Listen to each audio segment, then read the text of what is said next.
/askreddit. Redditors who lived in countries that no longer exist, like Yugoslavia, Czechoslovakia, etc. What was it like to see your country break up? I was born in Yugoslavia, mid-80s. It was sad. I lived in a major city largely untouched by direct attack, but we had all three major ethnicities heavily represented, and it was incredibly confusing as to why friends stopped being friends, families broke up, etc. As kids we understood what was happening, but not why. I remember hiding my next-door Muslim neighbor when the military police came. I remember being embarrassed of who I was, even though my family lineage has mixed roots. I remember weeks without electricity, without running water, doing homework by candlelight. Military rations. 1 bottle of oil to last months. Flour was scarce. The river would carry sounds of gunfire and explosions. I saw my dad only a few times in 5 years. Afterwards I remember thinking that it was lucky some didn't see their dads at all. I remember my dad spending what little time he had at home teaching me how to use various guns, just in case. Afterwards, some people lost their minds. One of the soldiers was convinced the enemy was still there, ever present. He would place small explosives that looked like canned food in the cupboards where his wife and kids were, in his mind to protect them. A couple drank themselves to death. I always believed they died in the forest outside the town years ago. Businesses closed, factories were empty. There was still work for some, but no pay. The currency was worthless. You'd get paid sometimes, in the morning, and by the afternoon it wasn't even enough for a roll of toilet paper. Weird, scary times. Air raid sirens would interrupt soccer games. I remember wondering why I couldn't see some of my friends. Explanations back then didn't make sense. They still don't. For the people that lived, worked and played together, we never wanted that shit. It was pushed on us, manipulated us, played to our fears and insecurities. Maybe it would have happened eventually regardless.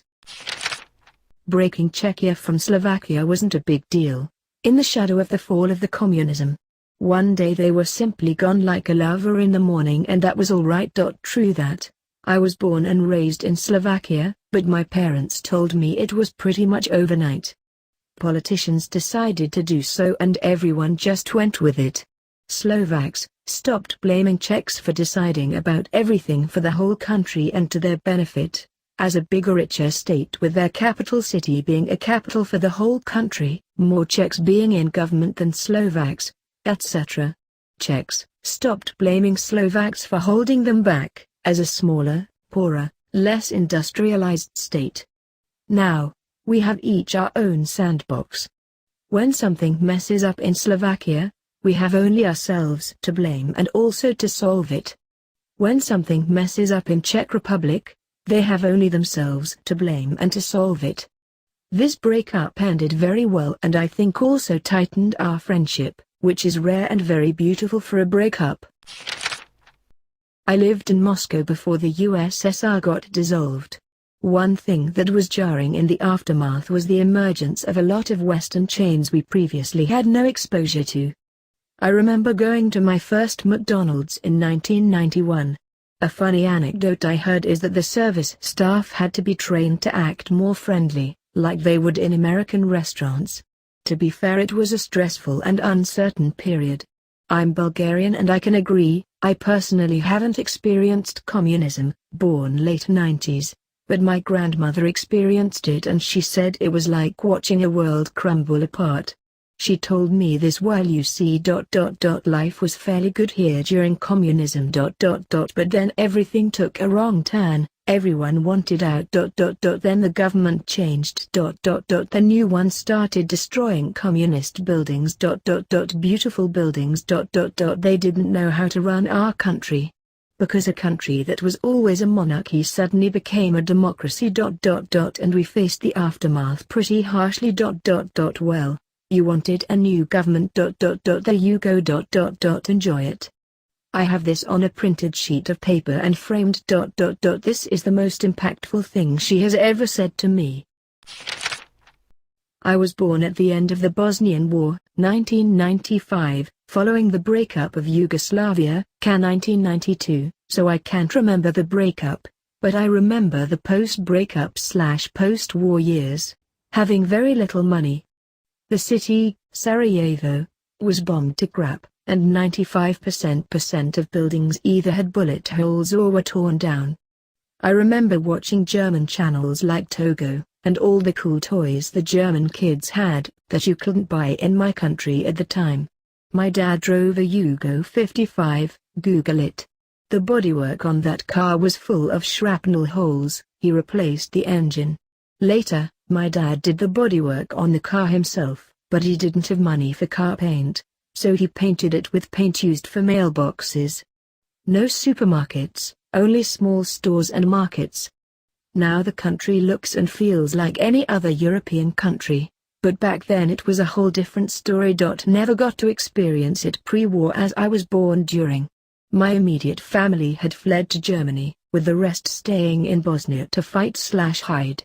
Live landmines laying dormant through more remote areas, wild dogs running about everywhere, would collect bullet shells as a game, and the house next door to my grandma's was destroyed by some form of heavy explosive.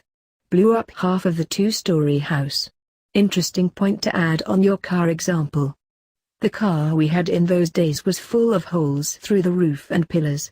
So Dad drilled holes through the footwell so when it had rained, it would drain the water through. Visit Bosnia often, progressively gets better in terms of rebuilding, but the country politically and economically is so far from it. Also, another thing that pops into my head from my childhood is all the mines. The country was heavily mined around where the front lines used to be, so you couldn't just walk around freely in the forests because you could step on a mine. If you wanted to go out into nature, you had these exact places where you could go, where battles weren't fought, because there were no mines there.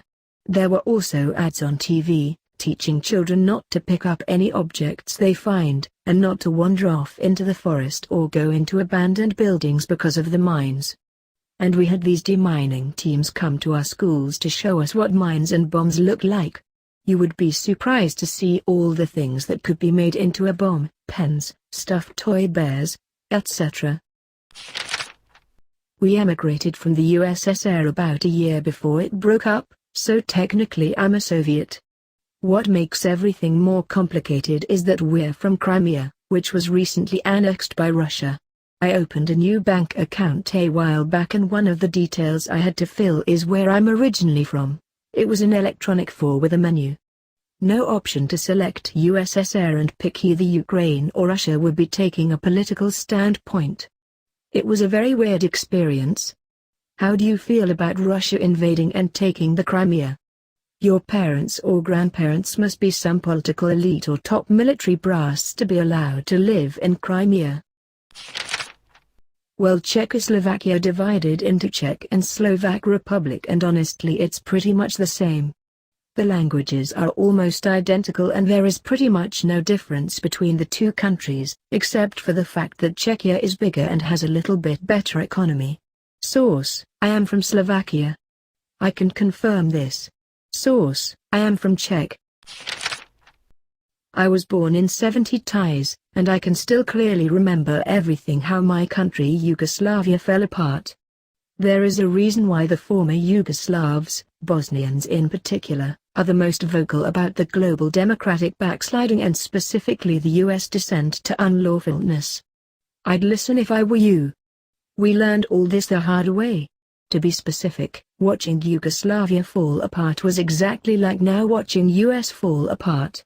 One by one, social norms and checks and balances of federal state being ignored, and nobody gives a damn. Strongman mobilizing his followers with dog whistle announcements, back on TV then, on Twitter now, common folk not responding because civil war is unthinkable and relying on some part of the system to stop all that.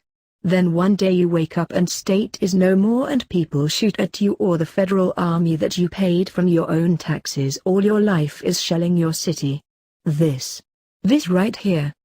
The US is following this blueprint to a T. One of the main reasons I'm emigrating. The US is headed to a very, very dark place. I don't plan on being here when it gets there. I was born and still live in one of the ex-Yugoslav republics, Slovenia. I was 3 months old when we declared independence, so I don't remember how the country's fragmented, but I do remember the Bosnian War and the influx of refugees. Altoraf, I didn't really understand it as a kid. The thing that personally affected me the most about the dissolution of Yugoslavia were the constantly shifting maps. Every year in school we had new maps and each one was different when you looked at the area of Serbia. The reason I'm writing this is because the whole Yugoslav past still has far-reaching consequences in our lives, mainly in the political spheres. Many politicians who were around at the time of the breakup are still active, and the people are harshly divided about the Yugoslav past of the country. Some suffered during the socialist era, and some prospered. Some see it as a great time and some view it as this horrible oppressive regime. It's especially bad when a time immediately after World War II is brought up, because that was the time of, well, changes and horrible actions from the new government's side. And naturally, the politicians try to appeal to one of those groups. It's come to the point where these types of things eclipse every actual problem in the country. There are issues with our public health care. Well, who cares? The opposition to the reforms are communists, and suddenly that's what everyone talks about.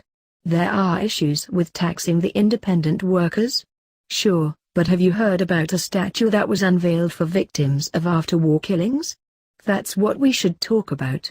Every single issue is swept away by just shifting the focus to something that happened in the time of Yugoslavia, and who did what and who deserves to be punished. And people who actually lived through those times just eat that shit up. Especially the boomers, cause they were directly impacted by the end of the war. My dad and my uncles had to literally fight in a war to gain freedom.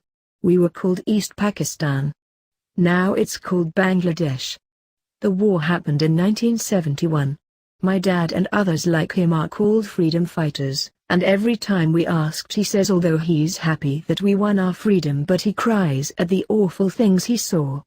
Women, children raped, people being tortured. They themselves had to torture Pakistani soldiers to get information about their bases. It's traumatic, but I guess the result was good.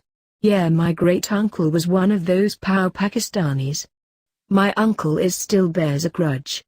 It was really hard for him since his family were double refugees essentially when they fled India and became refugees in then East Pakistan to eventually becoming refugees again in West Pakistan. We have a pretty large family, but even then my dad's side were all still refugees living in slums in Karachi. He eventually joined the Air Force as an officer himself after his mom got cancer so he could support her and his siblings. He is very rich now, so I guess there is a happy ending. On a more light-hearted note, relatively speaking, in my mom's side of the family my grandparents were planning to move to West Pakistan in 1971 and had booked passage on a boat since they weren't very rich. However, one of my 2 aunts who were very young at the time had breathing problems, I think asthma, so my great-aunt, Nan's sister, offered to take care of her while my Nan went by boat. He was planning to move to Pakistan by plane about 2 months later since they were more wealthy. That was in late January. War broke out in March. By the time my great-aunt made it to West Pakistan my aunt was 12 and didn't even know her mom was her mother's sister. Kicker was that she had a twin. She didn't even get a chance to be in denial since she had her identical sister to rationalize. She still calls my Nan Khala Jan, dear aunt. She lives in Saudi Arabia now and still is much more subdued than her fiery sister. She never really got over it.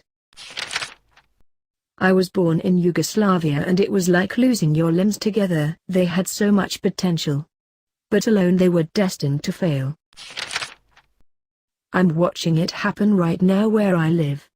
The component countries used to get along fine. The economic benefits behind being part of a big cohesive group were great.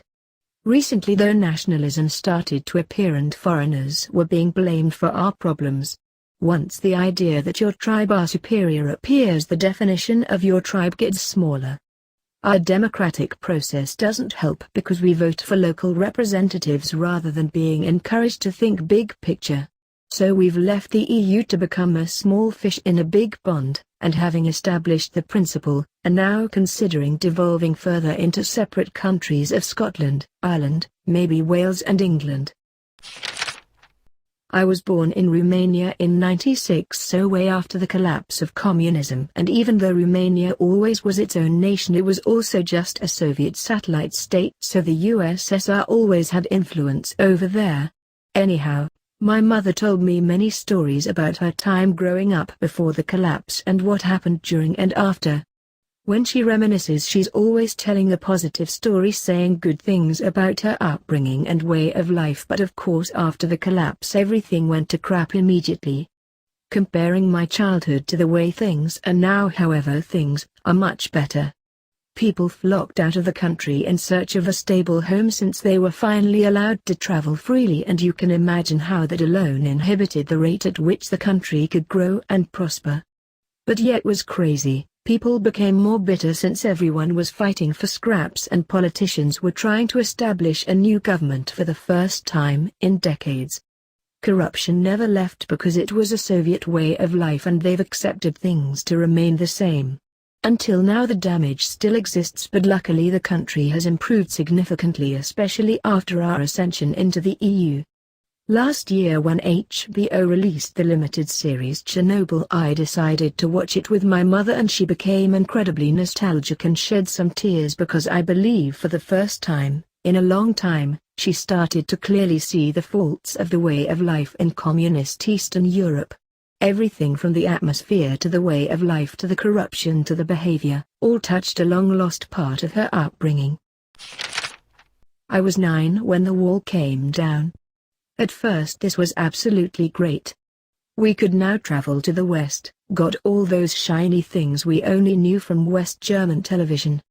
Then the mess up started. A lot of people lost a big chunk of their savings due to the currency changeover and then lost their jobs. Profiteers streamed into Eastern Germany and screwed people over because they were way too trusting and naive. It took a lot of years to unify East and West Germany, and after 30 years some people are still struggling. For me it was the best that could have happened. A lot of things could have been handled better, but the overall outcome is still one of Germany's greatest achievements.